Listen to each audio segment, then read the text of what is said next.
Ohio State tells you who played well and who didn't. They give you the champions grades each week. And I'll just turn this and throw it toward Tony and Kevin. I was curious. I said to Kevin during the game, I turned to him, and he's about 25 feet, and I guess Tony was between us. And I said, if anybody on this team grades a champion other than Justin Fields, Garrett Wilson, and Chris Olave, it's a joke, because those three guys basically put the team on their back, I thought, against Rutgers, and nobody else played a pretty good game. But they did find a few other guys, and I'm going to target defense since that's what we're kind of talking about. There was no Zach Harrison that charted a champion, and he played 26 snaps roughly, to where the other guys on defensive end played about 30, 32. So he was right up there in the same number of snaps and didn't grade a champion. Haskell Garrett didn't grade a champion. Baron Browning and Pete Werner did not grade as champions either, and they played almost every snap. So when you're looking at star power or guys or veterans or whatever in your defense that don't grade champions, that's a problem. And then over on offense, the offensive line was supposed to be built around the three guys in the middle. Josh Myers, who I don't think played very well at all in this game and may not be playing very well at all this season just yet, up to his level at center. Wyatt Davis, your All-American last year, did not grade as a champion, and certainly Harry Miller, 3 sacks given up, did not grade as a champion. Most everybody else on offense did, including the 2 tackles, Mumford and Pettit Ferrer. But I don't know. I'll throw it out to those guys just to kind of turn that corner. It's hard to beat good teams when your best players don't play their best football.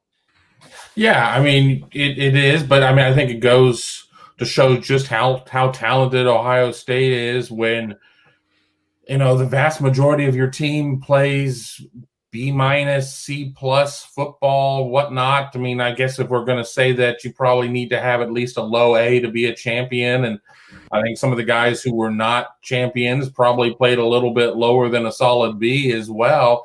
And then for them still to come out and put up, 49 points or whatever it was. But I also don't think that's, in terms of some of the coaching decisions, should have graded out as a champion either. And that was touched upon earlier. But, they are bound and determined to figure out what is going on with this run game, even though they're averaging about 209 a game so far through this season, that they are going to give up continuity and something that is aesthetically pleasing in terms of the offense, to sit there and run into the backside of their offensive line or whatnot. So, you know what? I think that if the play calling is a little bit different and they aren't as I said, bound and determined to try and run it regardless of what the situation is, Ohio State scores in the high 50s, 5 more guys end up grading out as champions magically because they're not in a situation of where maybe the interior line isn't getting it done. Harry Miller probably still wouldn't have graded as a champion also with all of the penalties that he had with the holding calls. But, I think that there's a lot of perspective that needs to be put into place there. But Ohio State certainly has the pieces. We've not seen them play their best football. We say, oh, well, champions are made in November. Well, not when you play until the third week of December. I mean, they're nowhere near close to where they need to be at to be peaking at the right time. And under normal circumstances, we're either just through the non-conference schedule, or we've seen 2 non-con games and a conference game at this point.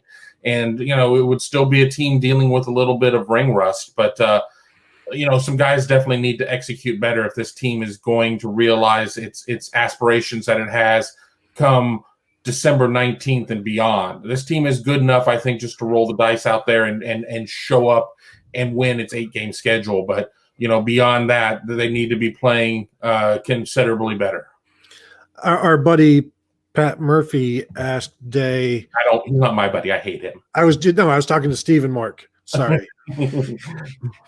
My buddy. Sure. Yep.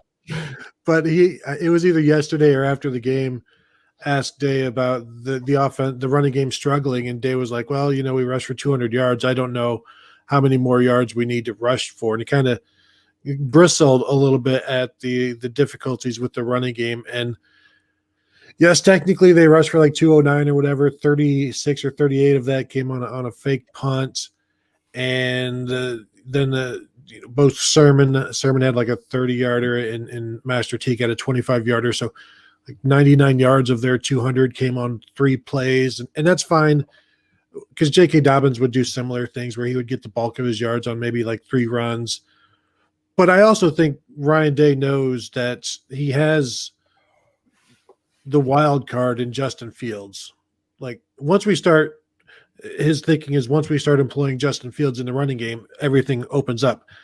The thing is, you don't need to do that against Rutgers or they had to a little bit against Nebraska just to like get the rust off. But if you're running Justin Fields against Rutgers, and we saw the easy touchdown he had, but do you want to risk getting him hurt this week, next week, if you don't have to? If they just get 4.5 yards of carry out of their running backs until it's time for the postseason when they have Justin Fields running the ball and keeping it, because if he's keeping it some, that makes life easier for both Master Teague and Trey Sermon, where they're not just being destroyed by defensive ends right at the mesh point. If there is a threat more than just once a game of Justin Fields keeping the ball, then that's going to make things easier on everybody, and it's going to make the running game more effective. I think Day is adamant that there's no need to do that now. And if things don't look pretty, he doesn't care because it's 35-3 at half and you can go get bent, basically. Yeah. You referenced our guy, Pat, who I work with at Bucknuts. And when that comment came out, I run a live thread on our message board. And I wrote that Pat just asked the coach about the running game, and Coach Day just no-sold that question from Pat. So he wasn't having it. So I think he's tired of hearing it. I mean, it's 3 weeks in a row they've gotten over 200 yards, although the first 2 weeks it was a little gimmicky. They had the end around with Garrett Wilson was one of them, I think, against Penn State. And even this week, 38 of those yards was a fake punt. And the first week there was something else gimmicky about it, maybe a lateral or I don't remember what, but there was a big play in the run game that really wasn't from the run game, so the traditional run game. So or I know what it was. Fields had 50 of the yards, where you're saying, is he going to prop this thing up with his ability? And I know that there was a question here. A dog named Brutus said it appears that Day doesn't want Fields to run. I don't think he wants him to run at all. If they can win a game without him running, why would you have him run the ball? I think if you get into a competitive game and you need that wrinkle, and they're not going to, and it's shown on the first quarter, they're not honoring the quarterback on the fake or whatever. There's no one there. Then he's going to start keeping that ball. So in a competitive game, but I don't think you trot that out there against Michigan State or Illinois. So this week, start with your weapons, and then if it comes down to where you need to do something like that, then you've got it in your back pocket. Trevor Lawrence, 16 carries last year against Ohio State. Yeah, they pulled that out and it worked wonders. And I would expect something similar with Justin Fields, although they can throw the ball just fine. I don't think he needs to run the ball a bunch, but just a little bit would do wonders, I think.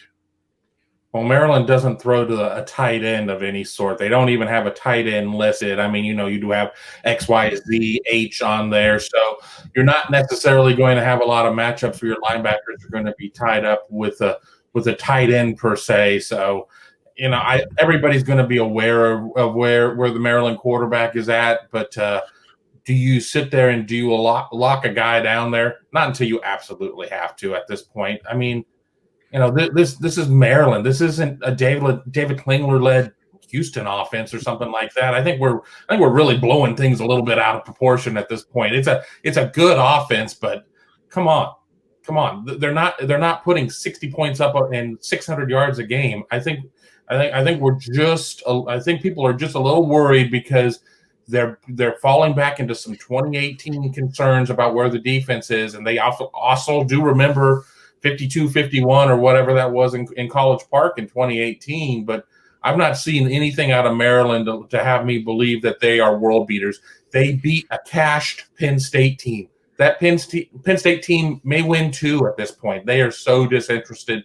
There's a lot of problems right now in State College. Just wait. This is going to come. Jordan Bowman wants to know if his guy Tyreek Johnson played well against Rutgers. I think he had like 50 snaps in that game. He played quite a bit. I don't know if it was that many, but he was out there a lot in the second half. What I like is he had, I don't know if it was this game or Penn State, everything is melding together. He had one play, a quick screen where he triggered but missed the tackle. But the fact that he recognized it and was there to make the play is good.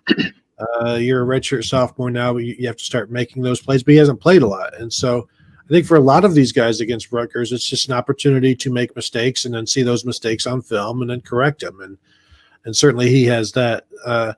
He needs to step up. They need somebody. They need more corners to step up, and whether it's him or freshman Ryan Watts, who played some, Legend Cavazos will eventually be back. But I asked Ryan Day how quickly he would be able to step in and play, and he's like, I don't know. You can't really project that. So they're thin because of recruiting under Taver Johnson, basically, when he was the cornerback coach, and they've missed some guys and they had some decommitments, and they're trying to make up for it in 2021, but that does them no good. No good this week against Maryland or next week or down the road until, maybe even 2022.